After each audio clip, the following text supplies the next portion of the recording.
Welcome to DEMOCREPUBLIX, where we cover the real news that matters to we the people. Maybe this is why Joe Biden is staying in the basement. The former vice president, on the cusp of formally accepting the Democratic nomination to challenge President Donald Trump's re-election in November, was getting all the wrong kind of attention on Thursday when a segment of an interview aired that showed he basically thinks all black Americans think alike. It was Biden's own words that betrayed him and the Democrats' sham worship of diversity at the same time. During the interview that aired at the virtual convention of the National Association of Black Journalists and National Association of Hispanic Journalists, according to Fox News, NPR's Lulu Garcia-Navarro asked about Biden's plans for relations with Cuba, the communist dictatorship that Biden's old boss, President Barack Obama, visited in an embarrassing display of international ignorance back in 2016.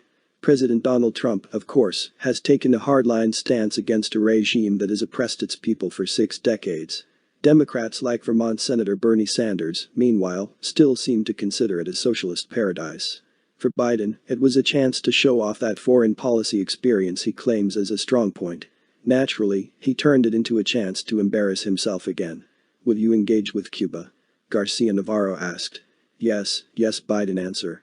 And by the way, what you all know, but most people don't know, unlike the African American community, with notable exceptions, the Latino community is an incredibly diverse community with incredibly different attitudes about different things. You go to Florida, you find a very different attitude about immigration in certain places than you do when you're in Arizona, so it's a very diverse community. Well, congratulations to Democrats for picking a potential presidential candidate who understands that Hispanics in the United States are human beings who can think differently about things. Unfortunately, that same candidate seems to be under the impression that black Americans don't have the same individual agency.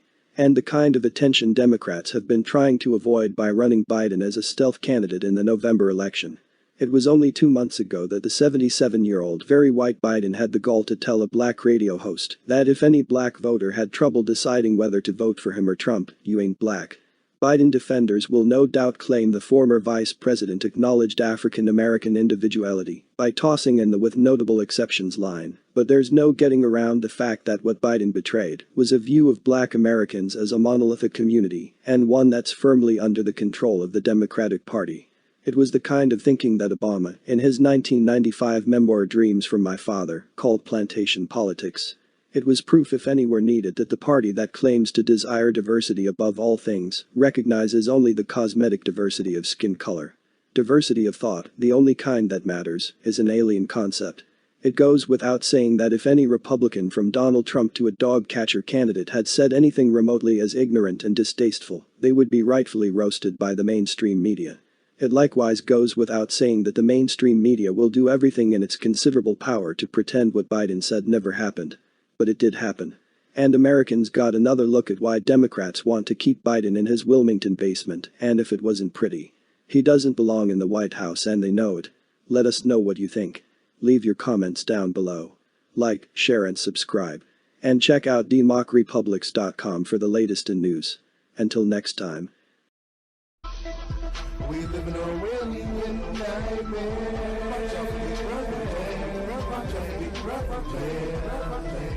We live in a Orwellian nightmare.